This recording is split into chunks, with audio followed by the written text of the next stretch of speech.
রংপুর বনাম সিলেটের মধ্যকার ম্যাচ দিয়ে শেষ হলো বিপিএলের চতুর্থ ম্যাচ। শেষ ম্যাচে সিলেটকে হারিয়ে টানা 2 ম্যাচ জিতে বিপিএলের পয়েন্ট টেবিলে শীর্ষস্থানে পৌঁছে গেছে গ্লোবাল সুপার লিগের চ্যাম্পিয়ন দল রংপুর রাইডার্স।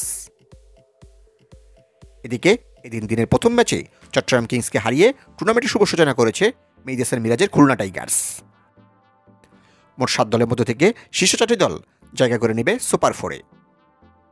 এখন পর্যন্ত বিপিএলের 4টি ম্যাচ শেষে বিপিএলের পয়েন্ট টেবিলে এসেছে বড় ধরনের চমক। তো চলুন দেখে নেই বিপিএলের সর্বশেষ ম্যাচ শেষে পয়েন্ট টেবিলে কোন দল কোথায় অবস্থান করছে। বিপিএলের পয়েন্ট টেবিল একেবারে তলানিতে রয়েছে ঢাকা ক্যাপিটালস। এখন পর্যন্ত তারা 1 ম্যাচ খেলে জয় পায়নি কোনো, হার 1 ম্যাচে, তাদের পয়েন্ট এখন 0 এবং net run rate -2.000। Point table 6 নম্বরে রয়েছে চট্টগ্রাম কিংস। এখন পর্যন্ত 1 ম্যাচ খেলে তারাও জয় পায়নি কোনো, হার 1 ম্যাচে, তাদের পয়েন্ট 0 এবং নেট রান রেট -1.850।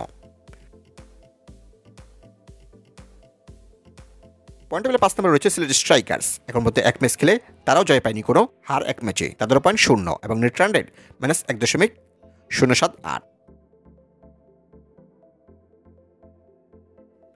পয়েন্ট টেবিলে 4 নম্বরে রয়েছে দুর্বার রাজশাহী। এখন পর্যন্ত 1 ম্যাচ খেলে তারাও জয় পায়নি কোনো, হার 1 ম্যাচে, তাদের পয়েন্ট 0 এবং নেট রান রেট -1.159। পয়েন্ট টেবিলে 3 নম্বরে রয়েছে ফরচুন বরিশাল। এখন পর্যন্ত 1 ম্যাচ খেলে তারা জয় পেয়েছে 1 ম্যাচেই, হার নেই কোনো, তাদের পয়েন্ট এখন 2 এবং নেট রান রেট +1.159। পয়েন্ট টেবিলে 2 নম্বরে রয়েছে খুলনা টাইগার্স। এখন পর্যন্ত 1 ম্যাচ খেলে জয় 1 ম্যাচে, হার নেই কোনো, তাদের পয়েন্ট 2 এবং নেট রান রেট +1.850। এবং পয়েন্ট টেবিলে 1 নম্বরে রয়েছে রংপুর রাইডার্স। এখন পর্যন্ত 2 ম্যাচ খেলে তারা জয় পেয়েছে 2 ম্যাচেই, হার নেই কোনো, তাদের পয়েন্ট এখন 4 এবং নেট রান রেট +2.340।